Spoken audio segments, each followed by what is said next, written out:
आकाशदीप मोहम्मद सिराज की घातक गेंदबाजी के सामने ढेर हुई इंग्लिश टीम इंडिया ने जीता मुकाबला, रचा इतिहास। नमस्कार दोस्तों, स्वागत है आपका एक बार फिर हमारे चैनल में।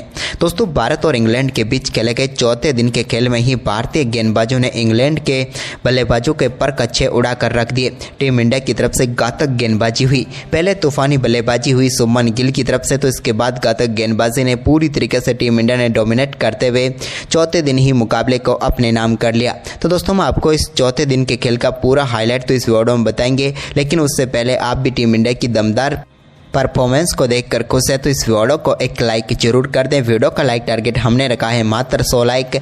और साथ ही दोस्तों, आप भी चैनल पर नए हैं और अभी तक चैनल को सब्सक्राइब नहीं किया तो चैनल को सब्सक्राइब करके बेल आइकन जरूर दबा दें। साथ ही टीम इंडिया के इस परफॉर्मेंस को आप 100 में से कितने अंक देंगे कमेंट में जरूर बताएं। तो चलिए जानते हैं पूरा हाईलाइट। तो दोस्तों, आज दूसरे टेस्ट मुकाबले के चौथे दिन का खेल शुरू हुआ तो यहां पर टीम इंडिया ने 64 रनों से अपने स्कोर को आगे बढ़ाना शुरू किया।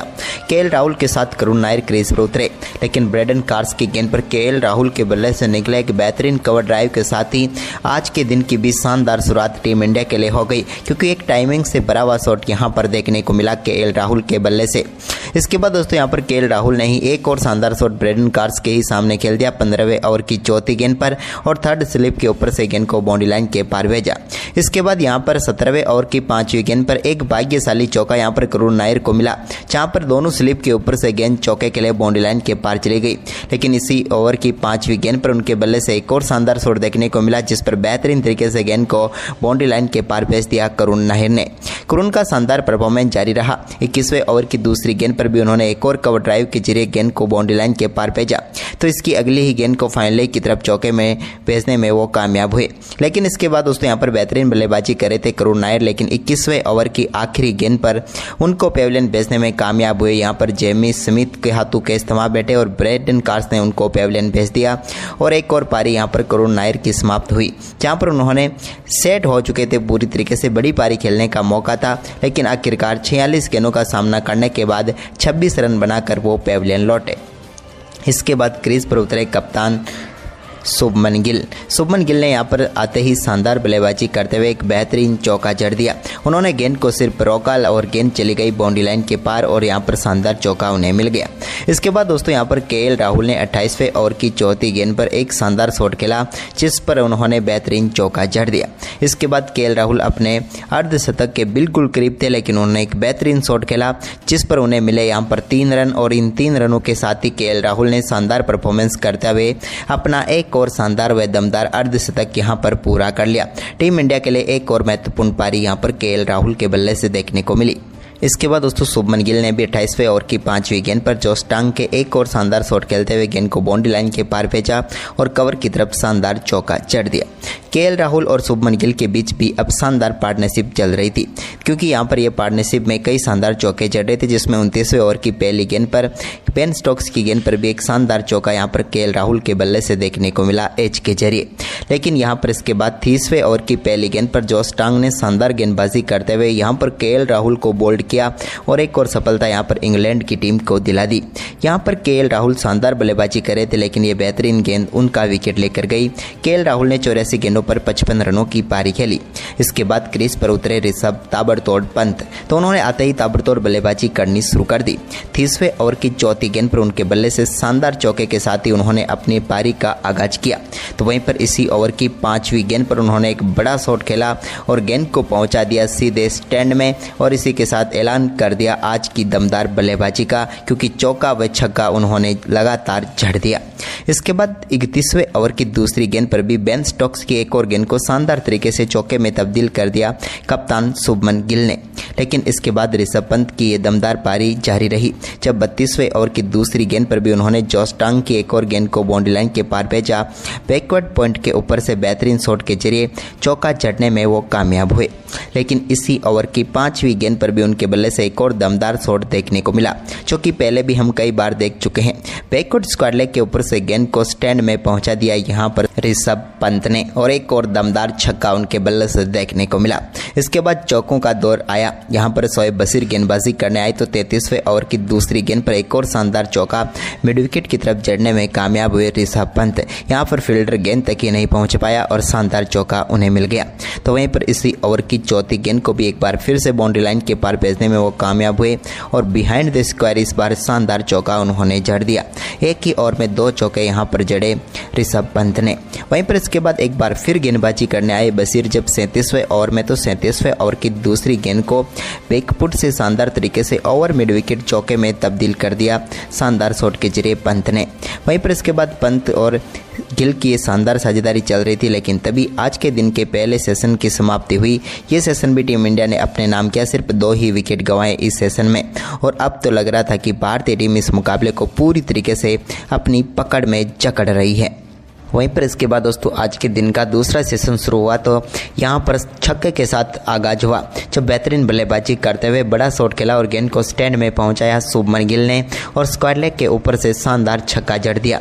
इसके बाद छक्के चौकों का ये दौर जारी रहा और एक और शानदार चौका यहाँ पर शुभमन गिल के बल्ले से देखने को मिला जब उन्होंने टोंग की गेंद को बाउंड्री लाइन के पार भेज दिया और शानदार छक्का यहाँ पर जड़ दिया।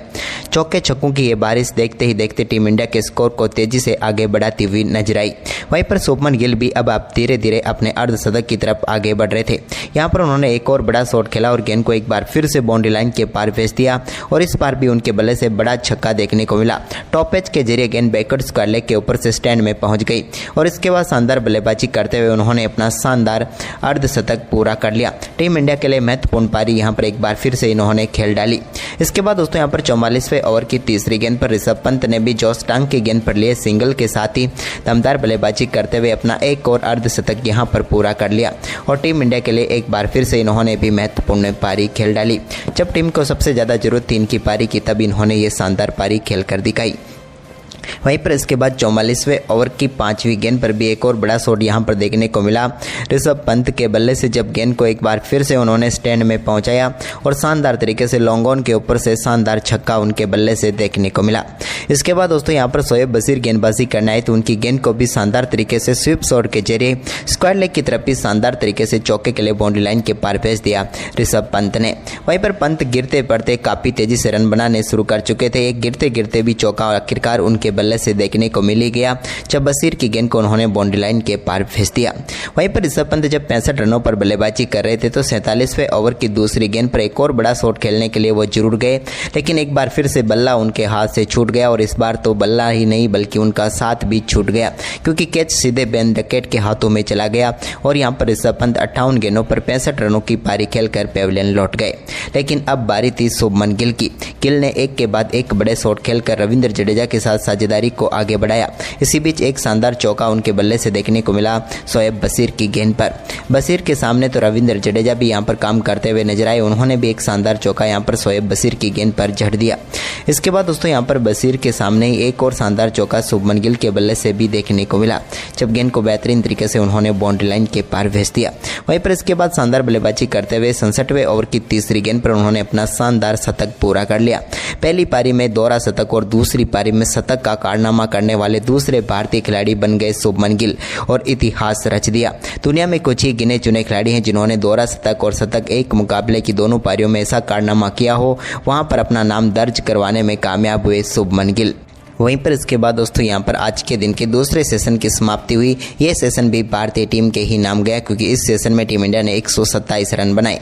इसके बाद आज के दिन का तीसरा व आखिरी सेशन शुरू हुआ। तो यहाँ पर 69वें ओवर की दूसरी गेंद पर रविंद्र जडेजा के बल्ले से लॉन्ग ऑन के ऊपर से शानदार छक्का देखने को मिला। तो वहीं पर इसके बाद 70वें ओवर की पहली गेंद पर भी क्रिस वॉक्स की गेंद को शुभमन गिल ने स्टैंड में पहुंचाया और एक और दमदार छक्का मिड ऑन के ऊपर से उनके बल्ले से भी देखने को मिला। इसके बाद दोस्तों यहाँ पर चौकों का ये दौर जारी रहा जब 70वें ओवर की दूसरी व तीसरी 2 गेंदों पर 2 चौके क्रिस वॉक्स को जड़ दिए यहाँ पर शुभमन गिल ने और दमदार तरीके से टीम के स्कोर को आगे बढ़ाया। वहीं पर इसके बाद दोस्तों यहाँ पर शुभमन गिल ने शोएब बशीर की एक और गेंद को भी शानदार तरीके से चौके के लिए बाउंड्री लाइन के पार भेजे। वहीं पर देखते ही देखते रविंद्र जडेजा भी अपने अर्धशतक के करीब पहुंच गए और 76वें ओवर की दूसरी गेंद पर शानदार बल्लेबाजी करते हुए रविंद्र जडेजा ने भी अपना बैक टू बैक अर्धशतक पूरा कर लिया। पहली पारी में भी उन्होंने 87 रनों की पारी खेली थी और यहाँ पर भी शानदार अर्धशतक उनके बल्ले से देखने को मिला। इसके बाद 78वां ओवर डालने आए जो रूट की पहली गेंद पर बड़ा शॉट खेला शुभमन गिल ने और गेंद को स्टैंड में पहुंचाते हुए दमदार छक्का जड़ दिया मिड विकेट के ऊपर से। तो वहीं पर इसी ओवर की दूसरी गेंद पर भी एक और छक्का जड़ा और इस बार बैकवर्ड स्क्वायर लेग के ऊपर से गेंद को स्टैंड में पहुंचाते हुए बैक टू बैक 2 गेंदों पर 2 छक्के जड़ दिए। इसके बाद दोस्तों यहाँ पर एक और शानदार शॉट के देखने को मिला रविंद्र जडेजा के बल्ले से भी, जब उन्होंने यहाँ पर जो रूट की गेंद को चौके में तब्दील कर दिया मिड ऑफ के ऊपर से। इसके बाद 80वें ओवर की तीसरी गेंद पर एक और बड़ा शॉट और एक और बड़ा छक्का यहाँ पर देखने को मिला गिल के बल्ले से, जब स्लॉग स्वीप के जरिए उन्होंने गेंद को स्टैंड में पहुंचाया और दमदार बल्लेबाजी करते हुए अपने 150 रन पूरे कर लिए। पहले भारतीय खिलाड़ी बने जिसने एक मुकाबले में दोहरा शतक और 150 रन बनाए हो। इसके बाद दोस्तों यहाँ पर शानदार बल्लेबाजी करते हुए शोएब बशीर के सामने एक और गेंद को स्टैंड में पहुंचाने में कामयाब हुए शुभमन गिल मिड विकेट के ऊपर से।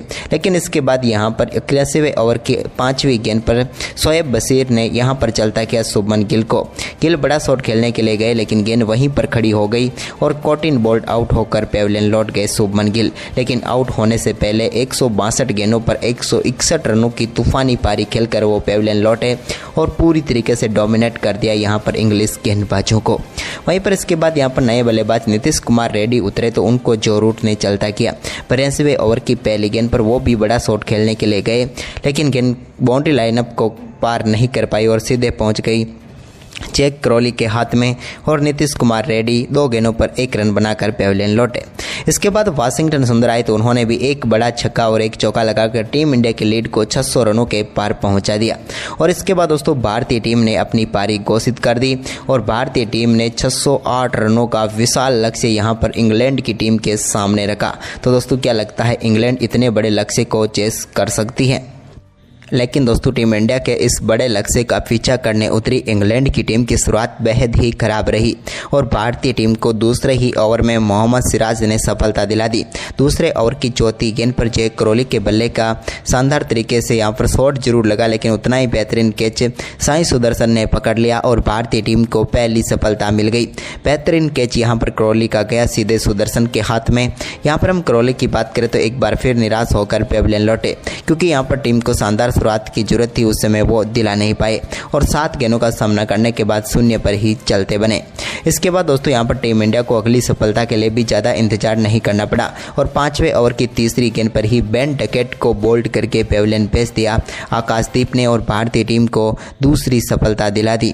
बेन डकेट आक्रामक बल्लेबाजी जरूर करते हुए नजर आ रहे थे लेकिन यहाँ पर आकाशदीप के सामने उनकी एक न चली और आखिरकार मात्र 15 गेंदों पर 25 रन उन्होंने जरूर बनाए लेकिन ये पारी ज़्यादा लंबी नहीं हो सकी।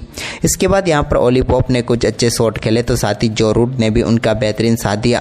दोनों बल्लेबाज एक पार्टनरशिप बनाने की पूरी कोशिश कर रहे थे लेकिन तभी यहाँ पर 11वें ओवर की दूसरी गेंद पर आकाशदीप की एक घातक गेंद ने यहाँ पर समाप्त की जो रूट की पारी को और गेंद सीधे जाकर लगी स्टंप्स पर और स्टंप बिखर गए यहाँ पर जो रूट के, या यूं कहें तो रूट की जड़ें उखाड़ दी और पेविलियन भेज दिया जो रूट को और भारतीय टीम को इस मुकाबले की सबसे बड़ी सबसे महत्वपूर्ण सफलता यहां पर मिल गई क्योंकि जो रूट इस मुकाबले को पलट सकते थे लेकिन उनका विकेट पूरी तरीके से यहां पर नेस्तु नाबूद कर दिया इंग्लैंड टीम की बल्लेबाजी को और भारतीय टीम को दमदार सफलता यहां पर आकाशदीप ने दिला दी। हम बात करें जो रूट की तो 16 गेंदों का सामना करने के बाद 6 रनों की पारी खेलकर वो पेविलियन लौटे।